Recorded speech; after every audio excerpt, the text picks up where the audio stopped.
बच्चों, आज 28 सितंबर 2020 और आज की हमारी वर्कशीट है हमारी हिंदी की पाठ्य पुस्तक क्षितिज भाग 2 का अध्याय मानवीय करुणा की दिव्य चमक, जो कि एक संस्मरण है जिसके लेखक हैं सर्वेश्वर दयाल सक्सेना जी। और आज की हमारी वर्कशीट है कार्यपत्रक नंबर 37। और इससे पहले वाली जो हमारी वर्कशीट थी उसमें हमने पढ़ा था कि फादर कामिल बुल्के बेल्जियम, जो कि यूरोप में है, कि रेम्स चैपल शहर से आए थे, जिन्हें कि धर्म गुरुओं और संतों की भूमि कहा जाता है। फिर उन्होंने भारत को अपनी कर्म भूमि बनाया और यहीं के होकर रह गए।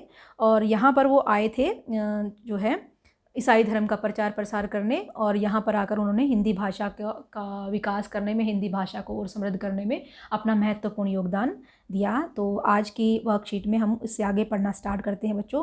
बच्चों, पिछले कार्यपत्रक में हमने संस्मरण की विशेषताओं और फादर कामिल बुल्के का संक्षिप्त परिचय प्राप्त किया था। कार्यपत्रक में हम पाठ में शामिल फादर कामिल बुल्के के व्यक्तित्व को और गहराई से जानने का प्रयास करेंगे। पाठ के लेखक और फादर के बीच के संबंधों को जानेंगे और स्वयं भी अन्य लोगों के साथ आत्मीय संबंध बनाने के लिए प्रेरित होंगे। दिए गए गद्यांश को ध्यानपूर्वक पढ़िए और पूछे गए प्रश्नों का उत्तर दीजिए।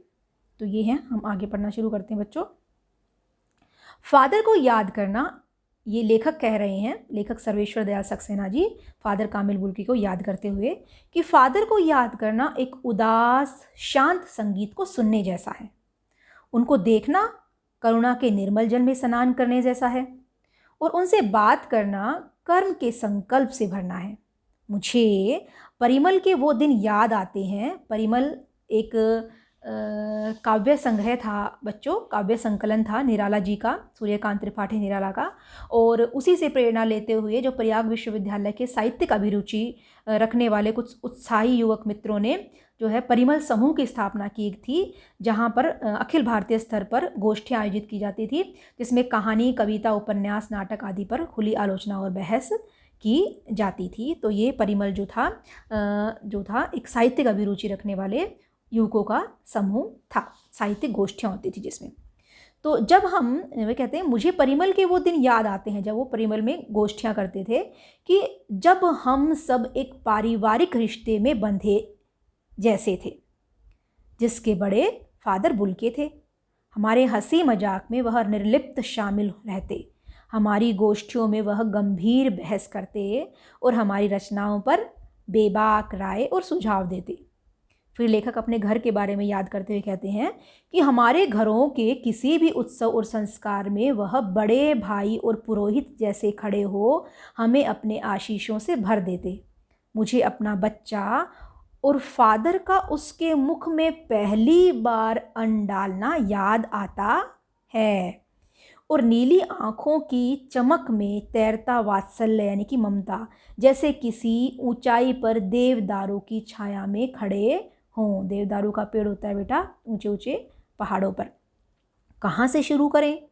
इलाहाबाद की सड़कों पर फादर की साइकिल चलती दिख रही है, वो उनको याद कर रहे हैं। वह हमारे पास आकर रुकती है, जैसे उनकी साइकिल लेखक के पास आकर रुकती है। वो मुस्कुराते हुए उतरते हैं और क्या कहते हैं, देखिए देखिए मैंने उसे पढ़ लिया है और मैं कहना चाहता हूँ, यानी कि वो जैसे किसी रचना के बारे में बात कर रहे हैं। लेखक ने क्या कहते हैं आगे, कि उनको क्रोध में नहीं देखा, आवेश में देखा है, और ममता, आवेश यानी कि जोश में, और ममता और प्यार में लबालब छलकता महसूस किया है। अक्सर उन्हें देखकर लगता कि बेल्जियम में इंजीनियरिंग की अंतिम वर्ष में पहुंचकर उनके मन में सन्यासी बनने की इच्छा कैसे जाग गई, जबकि घर भरा पूरा था। 2 भाई, 1 बहन, माता पिता सब थे। ये पाठ संदर्भ दिया हुआ बेटा कि कहाँ से लिया गया है। ये पाठ 13 जो है, अध्याय 13 है, संस्मरण मानवीय करुणा की दिव्य चमक, और जिसके लेखक हैं सर्वेश्वर दयाल सक्सेना जी। और ये इसके शब्द अर्थ दिए हुए हैं कि सबसे पहला है परिमल। परिमल का अर्थ है इलाहाबाद का एक साहित्यिक समूह। निर्लिप्त, जो किसी में लिप्त ना हो, यानी कि किसी से संबंध ना हो, संबंध रहित। गोष्ठियों, यानी कि गोष्ठी होती हैं, सभाएं जो होती हैं। बेबाक, बेबाक कहना यानी कि निडरता से कहना, निडर। आशीष, आशीर्वाद। वात्सल्य, बच्चों के प्रति प्रेम यानी कि ममता की भावना। देवदारू, देवदार का वृक्ष, और आवेश, जोश। ये इसके शब्द अर्थ हैं। और ये इसके आगे 4 प्रश्न दिए हुए हैं बच्चों, बिल्कुल आसान आसान प्रश्न हैं और इसका हल मैंने यहाँ लिखा हुआ है। सबसे पहला प्रश्न है कि लेखक ने फादर को याद करने, देखने और बात करने को किन किन चीज़ों से जोड़ा है। तो लेखक के अनुसार फादर को याद करना, एक उदास शांत संगीत को सुनना, उनको देखना, करुणा के निर्मल जल में स्नान करना और उनसे बात करना कर्म के संकल्प से भरना था। दूसरा प्रश्न है कि लेखक को अपने घर से जुड़ी फादर बुल्के की कौन सी बातें याद आती हैं। तो लेखक के अनुसार फादर कामिल बुल्के उनके घर के किसी भी उत्सव और संस्कार में बड़े भाई और पुरोहित जैसे खड़े होकर उन्हें आशीषों से भर देते थे और फादर का उनके बच्चे के मुख में पहली बार अन्न डालना भी लेखक को याद आता है। अब प्रश्न नंबर 3 है कि इस गद्यांश को पढ़कर फादर के व्यक्तित्व की 4 विशेषताओं को बताइए। हमें इसी गद्यांश से पढ़नी है। तो फादर के व्यक्तित्व की 4 विशेषताएं जो इस गद्यांश में दी गई हैं वो निम्नलिखित हैं।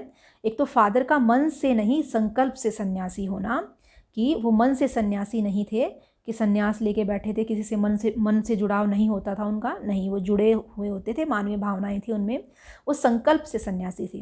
दूसरा, पारिवारिक उत्सवों में घर के बड़े सदस्यों की भांति वो आशीष देते थे, रचनाओं पर निष्पक्ष रूप से अपनी बेबाक राय और सुझाव देते थे, मिलनसार, नेक दिल, प्यार अपनत्व और ममता से भरे हुए थे। प्यार और अपनत्व और ममता, कोमा लगाएंगे बेटा बीच में। अगला है, अब आप भी अपने जीवन से जुड़ी किसी ऐसी घटना या किसी ऐसे व्यक्ति का वर्णन कीजिए जो आपको अभी तक याद है। आप अपनी मर्जी से किसी भी ऐसे व्यक्ति का वर्णन कर सकते हैं जिसका आपके मन पर प्रभाव पड़ा हो। ये मैंने एक उदाहरण के तौर पर दिया हुआ है। लगभग 2 वर्ष पहले हमारे पड़ोस में एक बुजुर्ग अंकल रहने को आए। जानवरों से उनको बहुत लगाव था, खासकर ऐसे जानवरों से जो चोटिल हो जाते थे, यानी कि जिनको चोट लग जाती थी।